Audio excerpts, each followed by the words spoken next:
गोदाकाठी हाहाकार, धरणांमधून आवर्तन बंद, 10 लाख टन ऊस धोक्यात. अहिल्यानगर जिल्ह्यातील शेतकऱ्यांसाठी एक अत्यंत चिंताजनक बातमी समोर आली आहे. गोदावरी कालव्यांमधून शेतीसाठीचे आवर्तन बंद करण्यात आले असून त्यामुळे राहाता, कोपरगाव, सिन्नर आणि वैजापूर परिसरातील तब्बल 10 लाख टन ऊस धोक्यात आलाय. मंडळी, यंदा नाशिक जिल्ह्यातील धरणे आणि जायकवाडी धरण पूर्ण भरले होते. त्यामुळे शेतकऱ्यांना पुरेसे पाणी मिळेल अशी अपेक्षा होती. मात्र पाऊस लांबल्याने परिस्थिती आणखी गंभीर बनली आहे. भूगर्भातील पाण्याची पातळी झपाट्याने खाली गेली आहे. अनेक विहिरी कोरड्या पडू लागल्या आहेत. ऊस, फळबाग आणि इतर बारामाही पिकांसमोर मोठे संकट उभे राहिले आहे. दुसरीकडे जिल्ह्यात पाणी टंचाई तीव्र होत चालली आहे.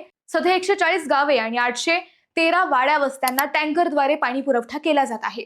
या पार्श्वभूमीवर जिल्हाधिकारी डॉक्टर पंकज आशिया यांनी शेतीसाठीचे पाणी आवर्तन बंद करण्याचे निर्देश दिले आहेत. अनधिकृत पाणी उपसा तातडीने थांबवण्याचे आदेश देत गरज पडल्यास अशा ठिकाणचा वीज पुरवठाही खंडित केला जाणार आहे. मंडळी, एकीकडे 10 लाख टन ऊस धोक्यात आहे, तर दुसरीकडे पिण्याच्या पाण्याची टंचाई वाढत आहे. आता येत्या काही दिवसात चांगला पाऊस झाला तरच शेतकऱ्यांना दिलासा मिळेल, अन्यथा परिस्थिती आणखी गंभीर होण्याची भीती व्यक्त केली जाते.